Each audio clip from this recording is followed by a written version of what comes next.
Ngiyalibingelela ngegama lenkosi yethu Jesu ngosuku lwamhlanje. Ngithemba usuku lwakho luhle. Ngokuphathiswa inkosi ke ngikufisela usuku oluhle. Abagula izibhedlela nxa lingilalele ndifisela ukululama ngegama lika Jesu. Lingakhohlwa ukutshela uJesu izifiso zenu ezisenhliziyweni. Ungabe uswela izinto ngazikuhambele utshela uJesu umkhuleko wakho lamandla okwedlula ukukhulekelwa ngomunye umuntu. Inkosi kayilenzele kuhle libe lokulalela okuhle. Sikuphathe ngo3 lapha esikhangela khona isihloko esithi sona 2 churches in the world. Kulama church amabili kuphela emhlabeni. Angazabe manengi but kulama church amabili. Lingakhohlwa ukuthi isizathu ngesokubana silandela inkolo kaJesu, silandela abanye silandela inkolo ngasoka Jesu. Lingakhohlwa futhi esinye isizathu ngesokubana kulemfundiso eqotho kulemfundiso engeqotho. So ama church lawo elinye ibandla li representa imfundiso yeqiniso, elinye ibandla li representa imfundiso yamanga. Akula wehlezi phezulu kwefence angaba yimillion but uzathola ukuthi amanye akhona they will fall under one category. So ke kasikhangeleni incwadi kaJohane Revelation 12 iverse ke lingelika 1 ithona iBhayibheli kwase kubonakala isibonakaliso esikhulu ezulwini owesifazane embethilanga, right? Sasikwathi wesifazana kuyini ke nje ichurch. Previous lesson ngikuvezile ukubana wesifazana umelele ichurch, so nangu uyabonakala wembethilanga ilanga limelele ubani uJesu. Indawo eziningi uRevelation uzabona ke lapho abhala khona uJohane uthena ngase ngibona isithunywa esasembethilanga, vele ungabona isithunywa esembethilanga nguJesu, ilanga limelele uJesu. So ichurch yembethilanga ukutshengisa ukuthi ubuthungameli bayo bonke buvelela kuJesu ngoba ilanga limelele ini ukukhanya. So ukukhanya kwaleli bandla kuvela kubani? Kuvela kuJesu. Abasasithi yena ke ngase ngibona futhi lenyanga ingaphansi kwenyawo zakhe, right? Asikuchasiseni lokho. Lenyanga ingaphansi kwenyawo zani ze church. Inyanga imeleleni? Inyanga imelele imfundiso esidlule, right? Inyanga mana ngiqale ngichasise lokho. Inyanga anti liyayazi inyanga kanje yakhanyisa, hayi kayikhanyisa. Ukukhanya kwenyanga ekwenzayo lapha ebusuku yi reflection. Abafundile abazavumelana losibanda yi reflection esuka ngapi elangeni ibisisiyacha enyangeni ibisithola ukukhanya, but ukukhanya kwakhona it's limited, ku temporary, ku limited, akufanani lokwelanga. So inyanga lapha imelele ini? Imelele izinkonzo zamajuba, izinkonzo zamawundlu, izinkonzo zonke zazisenziwa zikhomba ukuza kukaJesu. KwaIsrael kwakulezi inkonzo ezinhlobonhlobo esingasazezi, even ukudla okuyinhlobonhlobo, even ukunatha okuyinhlobonhlobo, konke okwakusandulela inkonzo enkulu yeCalvary. So nxa kuthiwa leli bandla ke limi phezu kwenyanga, kuthi ukuthi le church ke imi phezu kwemfundiso eyayizolo, kumbe ngithi mina phezu kwenkolo eyayizolo, ukubana ke babethethelelwa ngegazi lamawundlu, babethethelelwa ngegazi lamajuba, but uJesu esebuyile ayisadingeki linkonzo. Yikho ichurch le isibonakalisa ima phezu kwani? Phezu kwenyanga, okutshengisa ukuthi abasakholelwa kikho, kutshengisa ukuthi sebadlula kikho, right? Kangela into eqhakathekileyo ithona wayemi phezu kwenyanga, okutshengisa ukuthi from now ichurch leke yaqalisela emuva ngesikhathi saleyo nkolo kusiza ngapha. Lalela enye futhi olunye uphawu, ngizoveza izimpawu zebandla likaThixo, angisoze ndiqambe ngebizo but ngizoveza, right? Abesesithi yena njalo kukhona ekhanda lakhe umqhele wenkanyezi ezilithumi. Kange ichurch le phansi yandulelwa izimfundiso zamawundlu, yandulelwa inyanga, inyanga emelele izinto ukukhanya kokwebolekwa. Inyanga anti khanyisa kokweboleka ngichasisile. So ke yayibolekile, amawundlu hayebambela uJesu. uJesu utesebuyile olilanga original ngezindlela amawundlu hayeyinyanga.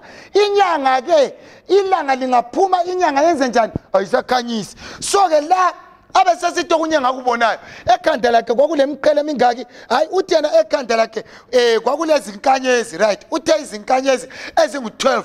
Izinkanyezi zimelele ini?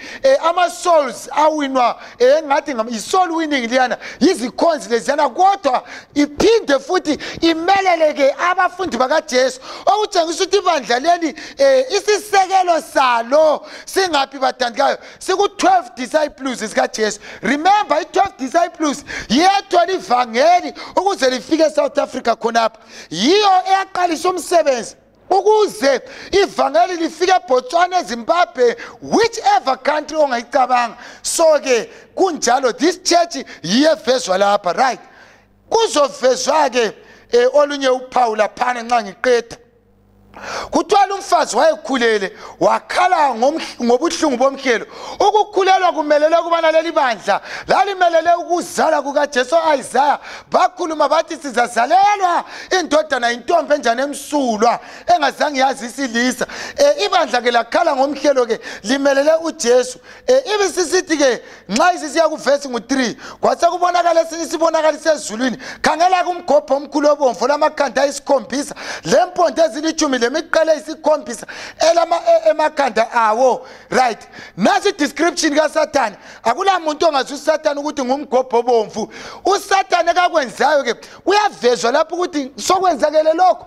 uSathane wasesiyanqwanela lelo bandla. Nxa kule bandla lidinga eleqiniso, dinga ibandla elizondwa nguSathane, dinga ibandla elingathandwa ngabantu ngokukhuluma iqiniso. Kwesinye isikhathi ungakhuluma iqiniso uthola umuntu esithi hayi bari kuzitisa aba bayazenzisa laba, they think they know better. Kwesinye isikhathi ungakakukhulumi khonokho akudingisisi ukuthi abakukhuluma kuliqiniso yini, ngoba into eyabulalisa uJesu ikukhuluma iqiniso, into eyabulalisa uStephen ikukhuluma iqiniso, into yenza umpostoli Paul waqhuma ngengqami ikukhuluma iqiniso. Iqiniso liyabulalisa. Ngimi nginje bathandikayo akumangalisi uzokuthi usibanda hayi sokuthe isizathu ekwini liqiniso, but isifiso sami lesifiso sika Jehova singesabo bulala ini inyama kodwa kasesabe nobulala umphefumulo. You shall know the truth and the truth shall set you free ngegama lika Jesu, right?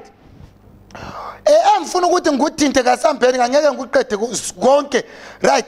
Singakhangela ke uvesi ngu5 ithona iBhayibheli ke lo wesifazana wasebeletha indodana yesilisa ezabusa izizwe zonke ngentonga yensimbi. Lo mntana ke wahluthulelwa ngaphi kuNkulunkulu esihlalweni sobukhosi bakhe. This is a simple verse engadingi ukuchaswa kakhulu. Owesifazana wabeletha umntwana wani wesilisa nguJesu lo ozabusa izizwe ngentonga yani, ngentonga yensimbi. Ungakhangela ngale ku Revelation ngu19 iza kutshela iBhayibheli ukuthi uJesu uzabusa izizwe ngentonga yani, ngentonga yensimbi. So ke nguJesu lo ibisisithi lo mntwana wasehluthulelwa ngaphi esihlalweni sobukhosi. So uJesu ibandla azalelwa kilo kasilikankangela ukuthi lali lenkolo bani lali believeani yilo ibandla kumele sililandele. Ibisisithi ku verse ngu7 right, ngifuna ukubala uvesi ngu8 ithi njalo babengela kunqoba le ndawo yabo kayabe isatholakala ezulwini nguSathane lo kangilandaba laye la. uSathane wasusa ezulwini waphosela emhlabeni waya phansi. Then ibisisithi iBhayibheli ke umgobho lo ke wasusenze njani, wasukakabela umntwana womfazi lo kubana nxa ezala wenze njani, uhle uchwabadele umntwana, uhle umudle umntwana. This is the church yipi. Liyakhumbula uHerod indlela ayenza ngayo efuna ukwenza njani bathandikayo ukubana uJesu ezala ahlambulala ngaphinda abe khona, but he failed. Then khangela uJesu indlela yabulawa ngayo. So ichurch ke eqondileyo bathandikayo yiyo yona leyo. Khona ke ngizachasisa ke okunye okulandelayo okuqhakathekileyo ngegama lenkosi yethu uJesu. Kulula ukubona ibandla likaNkulunkulu. uNkulunkulu kasenzele kuhle nxa sikhamba lasona lesi isifundo, but engifuna ukucina ngakho nxa ngivala na lenkonzo kumele usale ukwazi ikubana ibandla likaNkulunkulu olunye uphawu lokucina nguvesi 17 lapho ethi yona umgobho wamthukuthelele wesifazane okuveti yamzondela owesifazane wasusuka wayakulwa lempi labaseleyo benzalo yakhe, labo abagcina imilayo kaNkulunkulu abanobufakazi bukaJesu. So uSathane nxa izokulwa akazikulwa lo muntu wonke kodwa uzokulwa lalabo abagcina imithetho kaThixo. Akazikulwa lamachechi wonke